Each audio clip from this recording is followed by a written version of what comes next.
దేవుడంట భూమి అన్నంతగా గొప్ప ప్రభావం కలిగి ఉన్నాడంట. ఎందుకు అంటే దేవుడు ఈ భూమిని సృజించాడు, దేవుడు ఈ ఆకాశాన్ని సృజించాడు. ఏదైతే సృష్టి అనుకుంటున్నామో ఈ సృష్టి అంతటిని కూడా ఎవరు నిర్మించారు? దేవుడు నిర్మించాడు. అందుకే ఇక్కడ దావీదు భక్తులు చెబుతా ఉన్నారు, యెహోవా మా ప్రభువా ఆకాశంలో నీ మహిమను కనపరచువాడా. ఆకాశంలోట ప్రభు యొక్క మహిమను కనపరుస్తా ఉన్నాడంట. ఆకాశంలో మహిమ ఏంటి? ఆకాశం వైపు ఒకసారి మనం చూసినట్లయితే ఎన్ని కోట్ల గెలాక్సీ, ఆ పాలపుంతలు, నక్షత్రాలు, ఆ నక్షత్రాలు తయారు చేసినటువంటి విధులు చూస్తే గొప్ప ఆశ్చర్యం కలుగుతుంది. అది మానవుల కొరకు చీకటిలో మానవులకు వెలుగుగా ఉండకు ఒక దీపాన్ని ఆకాశంలో పెట్టాడు. ఆ దీపము ఏదంటే చంద్రుడు. స్తోత్రం. పగలు వెలుతురు రావాలి, పగలు ఎండ రావాలి, సూర్యుడు తగలాలి, పగలు వెలుతురుగా ఉండాలని చెప్పేసి దేవుడట పగలు మేఘస్తంభముగా ఒక దీపాన్ని పెట్టాడు. ఆ దీపం పేరేం పేరు? సూర్యుడు. సూర్య చంద్ర నక్షత్రాలను దేవాది దేవుడు కలుపు చేసే విధమును చూస్తాంట మానవునికి అంతు చెక్కరు. దేవుని స్తోత్రం. దేవుడు నిజంగా ఆకాశం మీద ఆయన ఔన్నత్యాన్ని, ఆయన ప్రభావాన్ని చూపిస్తా ఉన్నారు.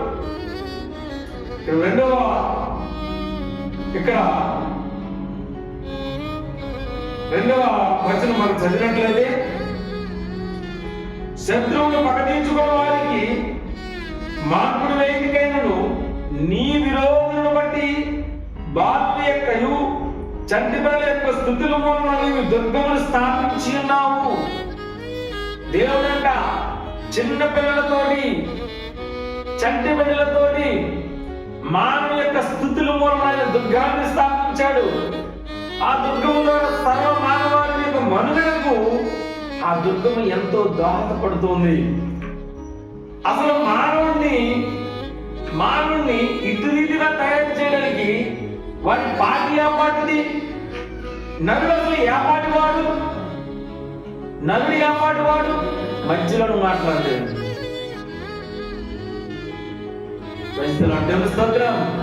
నరుడు మానవుడికి కలుగు చేసే విలువను చూస్తుంట నరుడు యొక్క జీవితం ఏపాటిది అని ఇక్కడ భక్తులు చెప్తా ఉన్నాడు. చదవమ్మా 5:4 చదువు.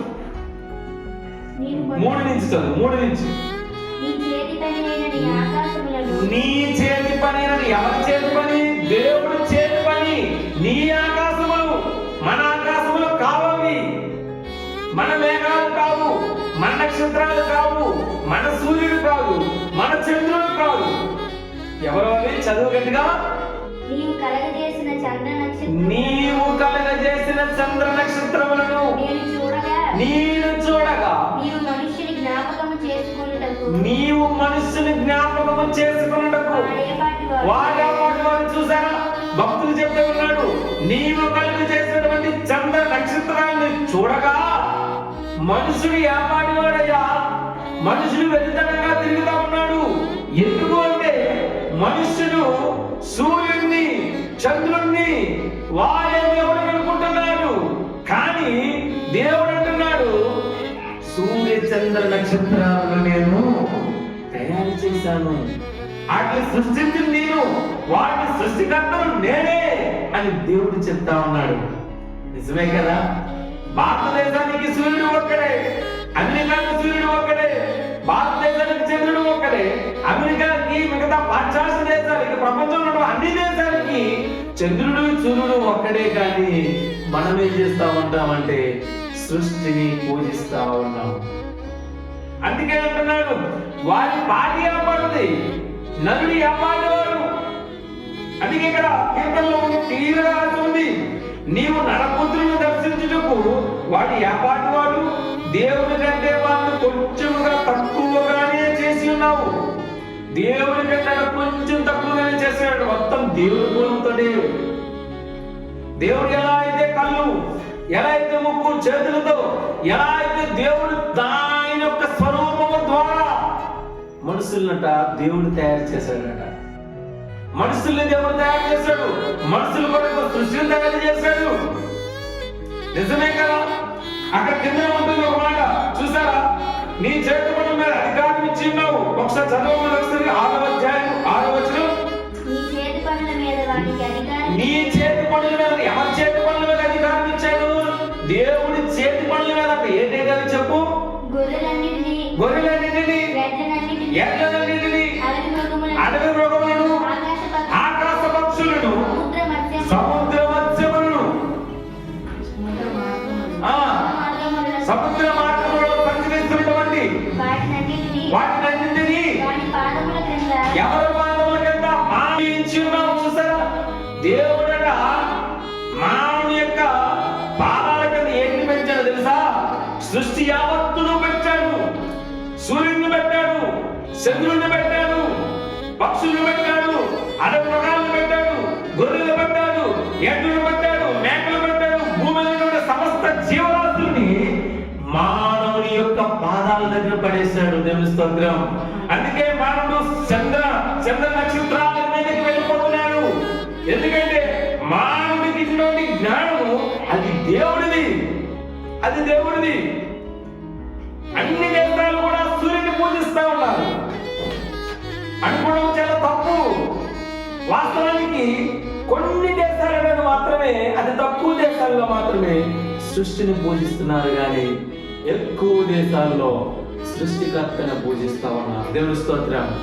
సృష్టిని కలుగు చేసి విధమును చూస్తే మానవుడు పాటి ఏపాటిది, మానవుడి జీవితం ఏపాటిది, అసలు మానవుడి వరకే ఇవన్నీ ఎందుకు చేయాలి? నా కుమారులు పరిశుద్ధంగా భూమి మీదకి వెళ్ళి మరలను నా దగ్గరికి రావాలని ప్రభు అట సృష్టి అంతటిని ఎవరి కోసం పెట్టాడండి? సర్వ మానవాళి కొరకు పెట్టాడు. కానీ మనం ఏం చేస్తున్నాం? సృష్టిలో ఉన్నటువంటి కొన్ని విధానాలను బట్టి ఒక్కొక్క సృష్టికర్తను మనం తయారు చేస్తా ఉన్నాం. దేవుని స్తోత్రం. చూసారా ఎంత దౌర్భాగ్యం అంటే, ఇక్కడ క్లియర్ కట్ గా కొన్ని వేల సంవత్సరాల క్రితం దావీదు భక్తుడు చెప్తా ఉన్నాడు, నీ చేతి పనులు చదవమా? నీ చేతి పనులు, నీ చేతి పని అయినది ఆకాశము, నీవి కలగజేసిన చంద్ర నక్షత్రాలను నేను చూడగా నీవు మనసుని జ్ఞాపకం చేసుకున్నట్టుగా సృష్టిలో ఉన్నటువంటి నీవు సృష్టించినటువంటి చంద్ర నక్షత్రాలను, సూర్య నక్షత్రాలను. మానవుడు ఏం చేస్తూ ఉన్నాడో తెలుసా? తెలుగు తక్కువగా చంద్రుడిని ఒక సృష్టికర్తగా చేస్తా ఉన్నాడు, సూర్యుని ఒక సృష్టికర్తగా చేస్తా ఉన్నాడు, నక్షత్రాలను ఒక సృష్టికర్తగా చేస్తా ఉన్నాడు, చెట్లను ఒక సృష్టికర్తగా చేస్తా ఉన్నాడు, పొట్లను ఒక సృష్టికర్తగా చేస్తున్నాడు. కానీ చదవ దేవుడి వాక్యం అక్కడ ఏం చెప్తా ఉంది? నీవు కలుగ చేసిన జ్ఞాపకం చేస్తున్నాడు.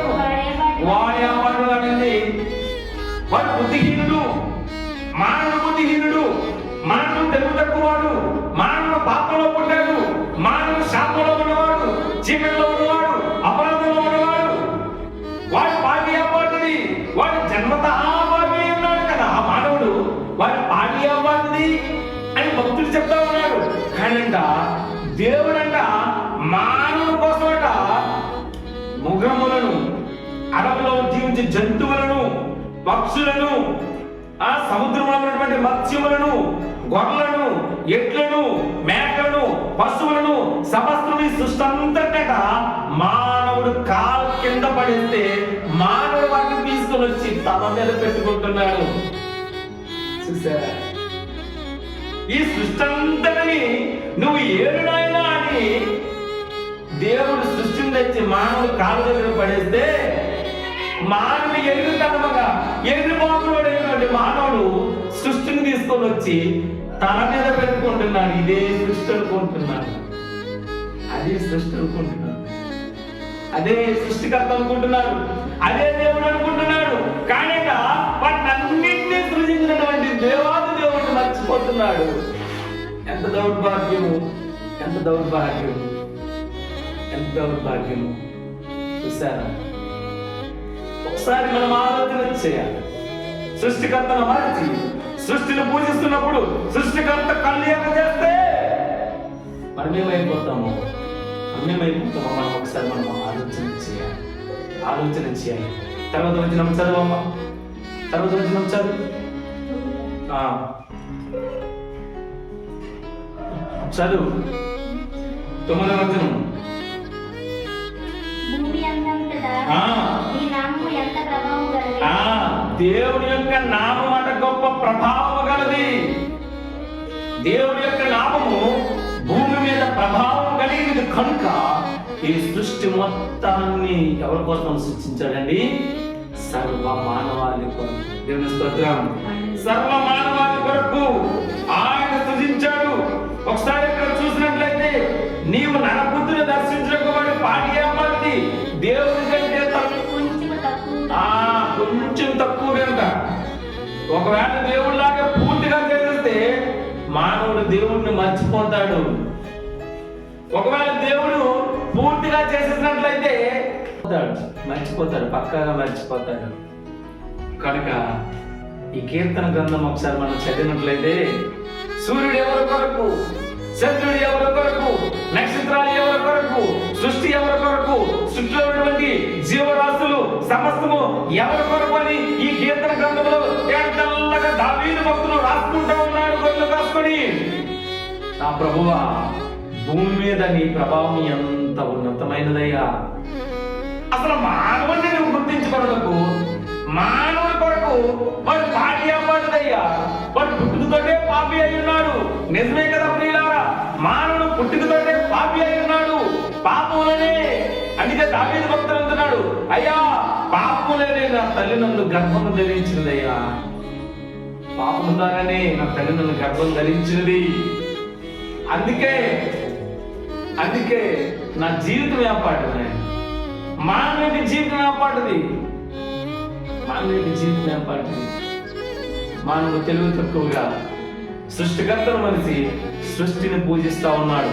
వాడు ఎంత పిహెచ్డి చేసినా, వాడు ఎన్నో పీజీలు చదువుతా ఉంటాడు, వాడు ఎంతో అద్భుతమైనటువంటి విద్యాభ్యాసము ఈ లోకంలో చేస్తూ ఉంటాడు. కానీ వాడు చదువులో కూడా అది సృష్టి అని అది తెలిసిన వాడు ఆ సృష్టిని పూజిస్తా ఉన్నాడు. మానవుడు వెరితనముగా మానవుడు చెప్తా ఉన్నాడు, ఎడ్యుకేషన్ లో చెప్తా ఉన్నాడు, అవి ఒక గ్రహాలని చెప్తా ఉన్నాడు, అవి ఒక నక్షత్రాలని చెప్తా ఉన్నాడు, అవి ఒక పాలపుంతలని చెప్తా ఉన్నాడు, అవి సృష్టిలో ఉన్నటువంటి జీవరాశులని చెప్తా ఉన్నాడు, అవి సృష్టిలో ఉన్నటువంటి చెట్లని చెప్తా ఉన్నాడు, అవి సృష్టిలో ఉన్నటువంటి ప్రాణులని చెప్తా ఉన్నాడు.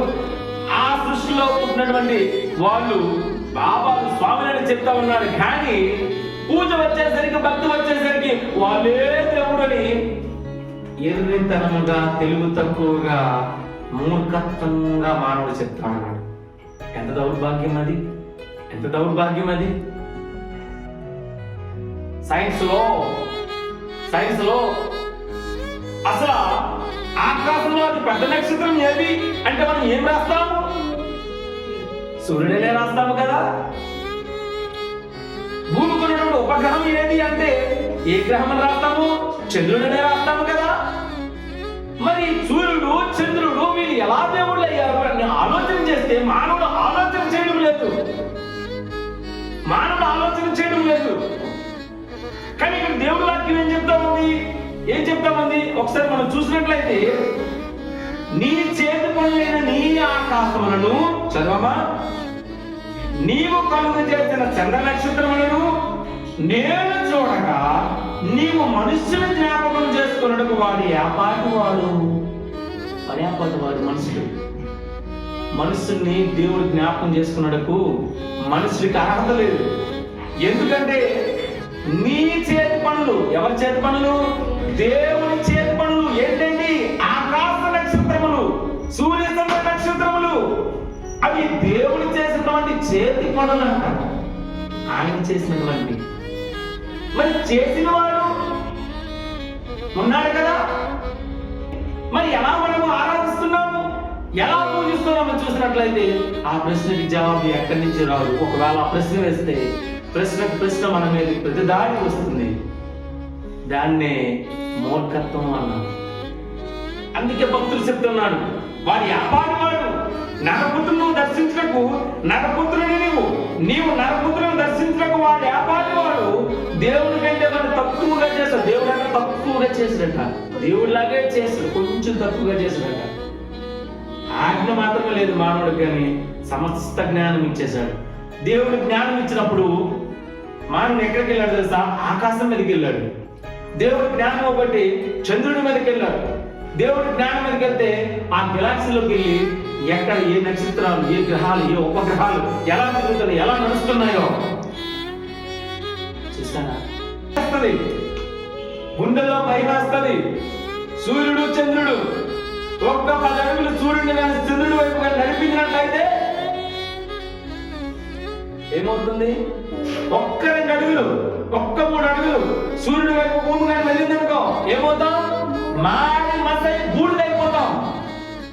ఒక్క 10 అడుగులు కానీ కొంచెం వెనక కానీ భూమిని కానీ సూర్యుడికి దూరంగా వెళ్ళారనుకో ఏమవుతుంది? చల్లెత్తుపోతాం. మొత్తం సముద్రాల్లో నీరు ఉండదు, గడ్డగట్టేస్తుంది తెలుసా? శీతలం అయిపోద్ది. అప్పుడు నడుచుకుంటూ వెళ్ళిపోతాం మగాళ్ళకంతా మీద పడి. పాశ్చాత్య దేశాలకి అమెరికా లండన్ వెళ్ళాలంటే డైరెక్ట్ వెళ్ళిపోవడమే నడుచుకొని. దాని క్రమమును బట్టి సూర్యుడు చుట్టూరు గ్రహాలను తిప్పుతా ఉన్నాడు దేవుడు. సూర్యుడు చుట్టూరు గ్రహాలను తిప్పుతా ఉన్నాడు. మీరు ఎప్పుడైనా అర్థం చేశారా? నిజమే కదా, సూర్యుడికి దగ్గరగా ఒకటి అంటున్నాం కదా. ఒక్క 10 అడుగులు ఇంకా కొంచెం ముందుకెళ్ళిపోయామనుకో ఏమవుతాము? ఏసీలు గీసీలు ఏమి చాలు, పరుగులు ఎక్కడమే. ఎటు వెళ్తాం అర్థం కాదు. అంతే ఇంకా చూసారా? ఒకవేళ సూర్యుడికి దూరంగా కానీ ఒకవేళ భూమి కొంచెం ఇంటికి నడిపించాడు అనుకోండి, అప్పుడు ఉండలేము. శీతాకాలంలో గజ గజ గజ గజ గజ ఒడుగుపోతున్నాం. ఎప్పటి నుంచి? నవంబర్ స్టార్టింగ్ నుంచి ఫిబ్రవరి వరకు ఒడుగుతూనే ఉంటాం. చలికి వాడలేము, ఎండకు తట్టుకోలేము. మానవ పరిస్థితి అది. కానీ మనం ఏం చేస్తా ఉంటామంటే దేవుడికి కృతజ్ఞత లేకుండా, సృష్టికర్తని మనం పూజించకుండా, సృష్టికర్తను మనం అబ్జర్వ్ చేయకుండా, ఆయన ఆరాధించకుండా సృష్టినే పూజిస్తా ఉన్నాం. ఓ భక్తుడు అంటాడు, ఆయన పెద్ద మంచి స్వామి. ఆయన అంటాడు సబ్కా మాలిక్ ఏక్ హై అన్నాడు. సబ్కా మాలిక్ ఏక్ హై అంటే ఎవరండి? సబ్కా మాలిక్ ఏక్ హై అంటే ఏంటి? భగవంతుడు ఒక్కడే. ఎవరన్నారు? శ్రీ సాయిబాబా గారు అన్నారు. కుష్ఠ వ్యాధుల్ని, ఎంతో మంది వ్యాధిగ్రస్తుల్ని ఆయన బాగు చేసినటువంటి గొప్ప వైద్యుడు ఆయన. ఆ వైద్యుని మనం ఏం చేస్తామంటే దేవుడిని చూసారా? మానవుడు ఎంత ఎదురుగా ఉన్నారు. ఆయన అంటాడు సబ్కా మాలిక్ ఏక్ హై అన్నారు. భగవంతుడు ఒక్కడే. మరి ఆయన భగవంతుడు ఒక్కడే అన్నప్పుడు మరి భగవంతుడు ఒక ఆయన ఉన్నారు కదా, మనం ఆలోచన చేయాలి కదా. ఈ ప్రశ్నకి మనం ఆలోచన చేయాలి కదా. సబ్కా మాలిక్ ఏక్ హై అనే వ్యక్తి మనిషి, ఆయన మనం దేవుడిని ఆరాధిస్తున్నామే. మరి సబ్కా మాలిక్ ఏక్ హై, ఆ ఏక్ ఎవరు? ఆ ఒక్కడెవరు? భగవంతుడు ఒక్కడే. భూమి అంతటా, సృష్టి అంతటా దేవుడు ఒక్కడే. దేవుని స్తోత్రం. అర్థమవుతుందా? కనుక సృష్టిని పట్టుకుని సృష్టికర్తను మరిచి దేవుడికి దూరం అయిపోతున్నటువంటి మానవుడి గురించి భక్తులు ఇక్కడ రాస్తా ఉన్నాడు. నీవు నరపుత్రులను దర్శించు. వాడు నీటి మీద బురగబెట్టి, వాడు నీటి మీద బురగెళ్తుంది. ఇక్కడ కనబడుతుంది, అటింకెళ్ళింది, మరి కనబడుతుంది. నీరు వరకు ఎత్తలేనుండి వాడు. మానవుని జీవితం ఎప్పుడు పుట్టుకుమని పోతామో నువ్వైనా నేనైనా ఏ క్షణంలో పుట్టుకుమని పోతామో తెలియదు. కానీ బ్రతుకున్నాడు. పెద్దలంటారు దీపం ఉండగానే ఇల్లు చక్క పెట్టుకోవాలి. బ్రతుకున్నప్పుడే నీ దేవుడైనటువంటి సృష్టికర్తను నువ్వు స్మరించాలి, ఆరాధన చేయాలి. అప్పుడే నువ్వు దేవుడికి గొప్ప విలువిచ్చినట్టుగా. గౌరవించినట్లుగా భూమి మీదట ఆయన ప్రభావం చాలా ఉన్నతంగా ఉంది. ప్రతి మానవుడు గురించి కూడా ఆయన సపరేట్ ప్రణాళిక కలిగి ఉన్నాడు. సపరేట్ ప్రణాళిక కలిగి ఉన్నాడు. ఆ ప్రణాళిక ఏంటి? ప్రభువును ప్రార్థన చేస్తే ఆయన దర్శిస్తారు. ఈ కొద్ది మాటలు దేవాలయం దీవించారు.